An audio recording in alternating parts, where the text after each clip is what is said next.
السلام عليكم. اتكلمنا قبل كده يا حضرات عن الجماعة يعني أعداء الوطن اللي هم دايمًا بيحاولوا إن هم يخرّبوا العلاقات ما بين مصر والدول العربية، والموضوع النهارده مع الكويت طلعت إشاعات بتقول لك إن الكويت عايزة 2.000.000$ من مصر، كانت حاطاها وديعة عند المصريين، فهي دلوقتي عايزاها بسبب إن مصر يعني ما اتدخّلتش في الحرب بتاعة إيران، زي ما هتسمعوا دلوقتي من الفيديو ده. الكويت لها ودائع في مصر، في وديعه منهم تنتهي مدتها في شهر ابريل الجاري. فالكويت بتقول لمصر ابعتوا لنا الوديعه ال 2 مليار دولار اللي موجوده في البنك المركزي المصري بتاعكم. طبعا الودائع والفلوس الغريبه اللي موجوده في البنك المركزي سند الدولار، سند اسف الجنيه المصري بشكل او باخر. علشان كده لما هيتم وده اجباري لازم مصر تقوم بدفع الوديعه على اخر ابريل، وده هيؤدي الى انجذاب جديد في الجنيه المصري.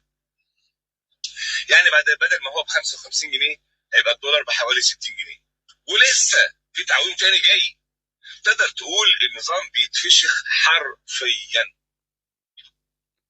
أنا آسف يا حضرات على هذا اللفظ يعني، وطبعًا يعني أنتم شايفين كلامه وإن هو متأكد أوي من الكلام إن يعني الدولار في مصر هيوصل ل60 جنيه، وإن الكويت هتسحب ال2.000.000$ اللي هي في البنك المركزي المصري كوديعة يعني.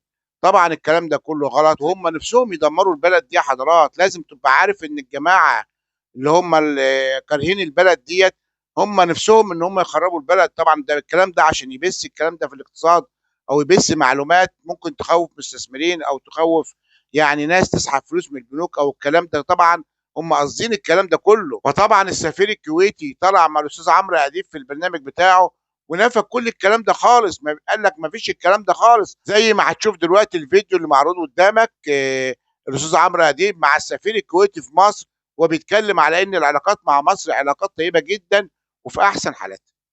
الودائع الكويتية موجودة في مصر قاعد تتجدد بشكل تلقائي.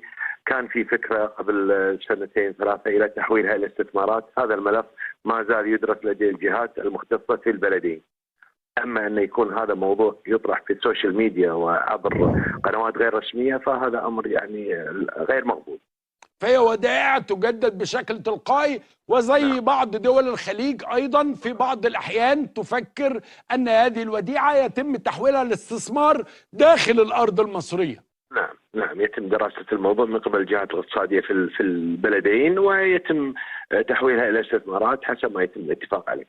زي ما شفتوا كده الكلام بتاع الأستاذ عمرو أديب مع السفير الكويتي في مصر، ونفى كل الكلام اللي بيتقال ده وقال لك الكلام ده مش موجود، هم طبعًا ده تأليفًا من بتاعتهم علشان يوقّعوا مصر أو يوقّعوا مصر مع الدول العربية ويبقى في فتنة ما بيننا، هم ده اللي عايزينه بالضبط، فأنا بانصح يعني الإخوة المصريين الأول والإخوة العرب ما تجروش ورا الإشاعات بتاعتهم، الإشاعات بتاعتهم ما يعني ما فيش غرض منها إلا تدمير العلاقات وتدمير الدول تدمير البلاد، مش كفاية إسرائيل، لا وهم بيزودوا كمان، فالناس دي أكتر من إسرائيل دمار للعرب والمسلمين، فما حدش يجري ورا الكلام ده، ما فيش أي علاقات يعني وحشة ما بين مصر والدول العربية كلها، علاقات كويسة جدًا، ففي النهاية باقول لك رب اجعل بلدي مصر آمنة وسائر بلاد المسلمين، والسلام عليكم.